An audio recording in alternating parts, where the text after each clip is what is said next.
안녕하십니까. 저는 강남의 한 대학병원에서 촉망받는 흉부외과 의사로 일하고 있는 30대 중반 차수연입니다. 제 삶은 남들이 보기에 완벽 그 자체였습니다. 의사라는 전문직, 자상하고 능력 있는 사업가 남편, 그리고 부족함 없는 재력까지. 어린 시절 어머니를 여의고 아버지 손에 자라다 고등학교 때 새어머니를 맞이했지만 그럭저럭 무난한 관계를 유지하며 제 일에만 몰두해 왔습니다. 남편은 저보다 몇 살 연상으로 언제나 저를 세상에서 가장 아름다운 의사 선생님이라 부르며 지극한 사랑을 보여주었죠. 저는 이 행복이 당연하며 영원할 것이라 믿었습니다. 하지만 그 완벽한 가면 뒤에는 지옥보다 더 끔찍한 배신이 숨 쉬고 있었습니다. 변화는 아주 미세하게 시작되었습니다. 남편의 귀가가 잦아지고 사업 미팅이라는 핑계로 주말에도 집을 비우는 날이 늘어났습니다. 피곤하다는 말을 입에 달고 살면서도 그는 밤늦게 몰래 통화하거나 메시지를 주고받곤 했죠. 저는 그저 사업 스트레스려니, 제가 너무 예민한 탓이려니 애써 외면했습니다. 그러던 어느 날 새어머니가 예고 없이 병원으로 저를 찾아왔습니다. 평소 살갑지 않던 그녀의 방문에 의아해하는 저에게 충격적인 말을 던졌습니다. 수연아, 똑똑히 들어라. 이 서방, 아무래도 바람 피우는 것 같다. 내 눈으로 똑똑히 봤어. 새어머니는 우연히 시내 호텔 앞에서 남편이 젊고 아름다운 여자와 팔짱을 끼고 들어가는 것을 목격했다고 했습니다. 저는 순간 피가 차갑게 식는 것을 느꼈지만 동시에 남편에 대한 굳건한 믿음과 새어머니에 대한 약간의 불신이 고개를 들었습니다. 어머니, 잘못 보신 거겠죠. 정훈 씨가 그럴 리 없어요. 그리고 저희 부부 일에 너무 깊이 관여하시는 건 조금 그래요. 제 차가운 반응에 새어머니는 깊은 한숨을 내쉬며 돌아섰습니다. 내 말이 맞을 게다. 나중에 후회해도 소용없어. 그 말이 예언처럼 제 뇌리에 박혔지만 저는 애써 무시했습니다. 새어머니는 원래 남의 일에 참견하기 좋아하고 조금은 과장하는 면이 있으니까요. 게다가 남편을 처음 소개했을 때부터 탐탁지 않아 하셨으니 괜한 오해일 거라고 치부해버렸습니다. 하지만 새어머니의 경고는 독처럼 제 마음속에 퍼져나갔습니다. 남편의 사소한 행동 하나하나가 의심스러워 보이기 시작했습니다. 그의 와이셔츠에 묻은 희미한 립스틱 자국, 제가 사준 적 없는 고가의 넥타이 핀, 그리고 결정적으로 김민지 팀장이라고 저장된 번호로 새벽에 걸려온 부재중 전화. 저는 떨리는 손으로 그 번호로 다시 전화를 걸었지만 곧바로 끊어지고 말았습니다. 남편에게 조심스럽게 물었습니다. 여보, 어제 김민지 팀장이라는 분한테 전화 왔던데 누구예요? 그는 잠시 당황하는 듯했지만 이내 태연하게 웃으며 답했습니다. 아, 새로 온 마케팅 팀장인데 어제 회식 때 술을 너무 많이 마셔서 내가 데려다 줬거든. 아마 고맙다고 전화했나 보지. 별일 아니야. 신경 쓰지 마. 그의 완벽한 연기에 저는 또다시 속아 넘어가는 듯했습니다. 하지만 제 안의 의심은 쉽게 사그라들지 않았습니다. 며칠 뒤 저는 남편의 서재를 정리하다 우연히 그의 다이어리를 발견했습니다. 그리고 그 안에서 제 심장을 먹게 하는 기록을 보았습니다. 특정 날짜마다 하트 표시와 함께 M이라는 이니셜이 적혀 있었고 고급 레스토랑과 호텔 이름들이 빼곡했습니다.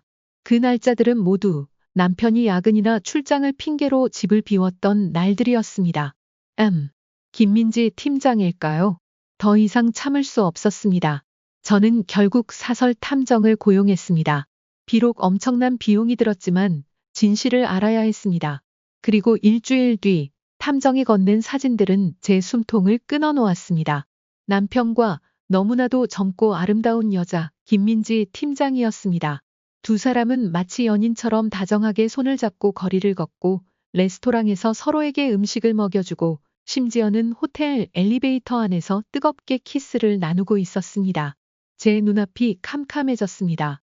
제가 사랑했던 남편, 제가 믿었던 세상이 산산조각 나는 순간이었습니다.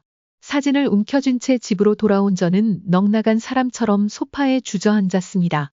그때 초인종이 울렸습니다. 문을 열자 그곳에는 새어머니가 서 있었습니다.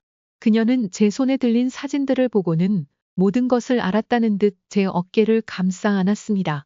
이제 알겠니? 내 말이 맞았지. 힘들었겠구나, 수연아. 저는 그제야 참았던 눈물을 터뜨렸습니다. 새어머니의 품에 안겨 한참을 울고 나자 조금씩 정신이 들었습니다. 그리고 분노가 치밀어 올랐습니다. 어떻게 나에게 이럴 수 있는지.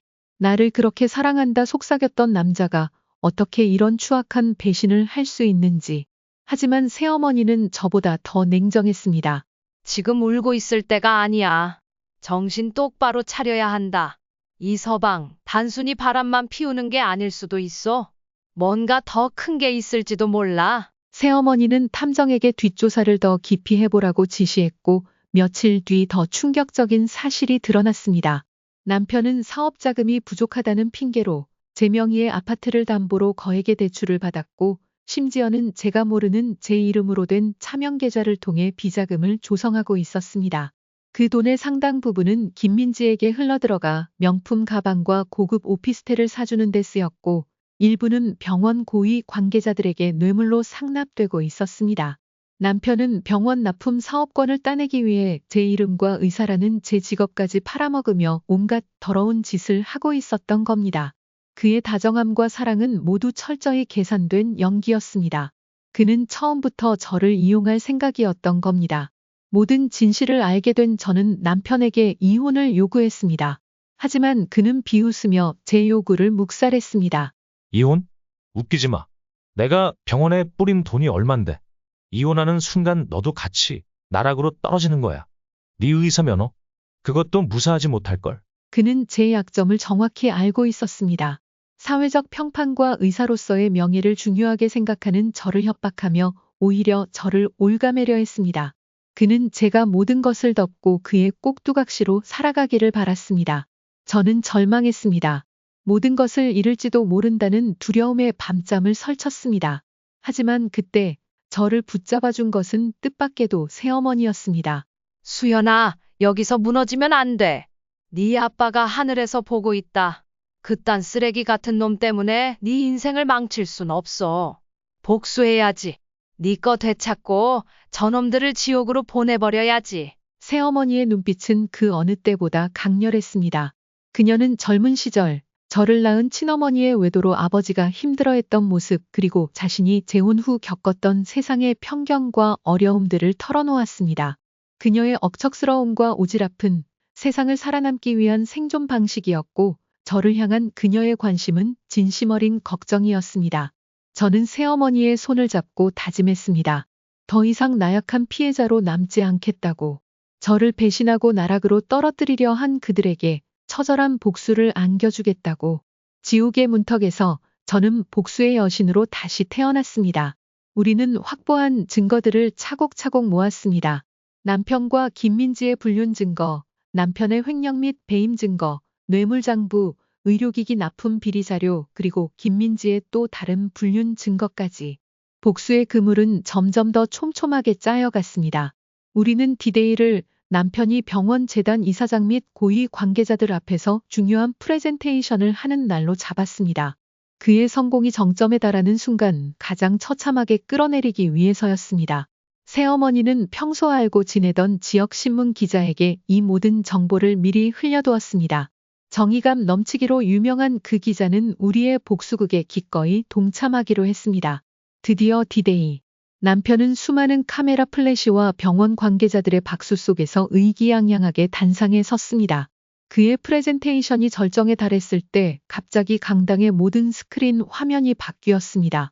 화면에는 남편과 김민지가 호텔에서 미르를 즐기는 영상, 그가 뇌물을 주고받는 은밀한 거래 장면, 그리고 불량 의료기기 납품 관련 내부 고발 자료들이 연이어 재생되었습니다.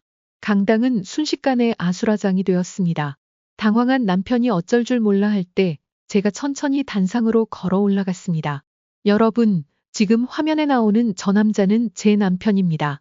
그는 제 명예와 병원의 이름을 팔아 자신의 배를 채우고 온갖 추악한 짓을 저질러 왔습니다. 그의 옆에 있는 여자는 그의 내연녀 김민지입니다. 제 폭로와 함께 미리 대기하고 있던 기자들이 쏟아져 들어왔고 현장에 잠복해 있던 검찰 수사관들이 남편과 김민지 그리고 뇌물을 받은 병원 고위 관계자들을 현장에서 체포했습니다.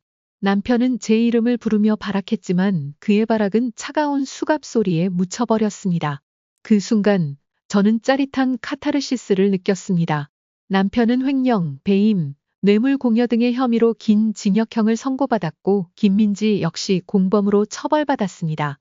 저는 이혼 소송을 통해 제 명의의 재산을 모두 되찾았고 상당한 금액의 위자료까지 받아냈습니다.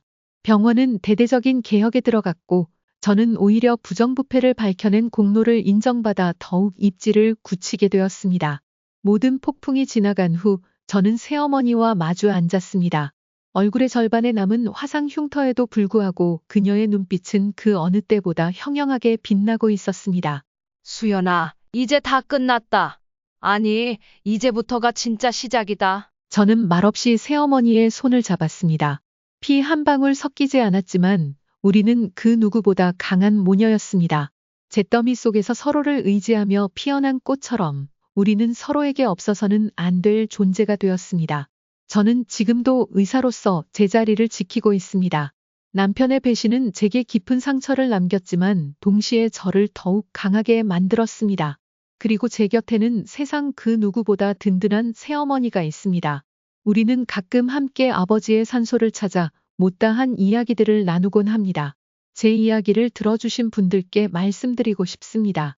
배신은 당신을 무너뜨릴 수도 있지만 당신을 다시 태어나게 할 수도 있습니다. 지옥 같은 현실에 주저앉지 마십시오. 당신 안의 힘을 믿고 당신의 것을 되찾으십시오. 복수는 때로는 살아갈 이유가 되고 새로운 시작을 여는 열쇠가 되기도 합니다. 저처럼 말입니다. 긴 사연 들어주셔서 감사합니다. 부디 여러분의 삶에는 배신 대신 믿음과 사랑만이 가득하기를 바랍니다.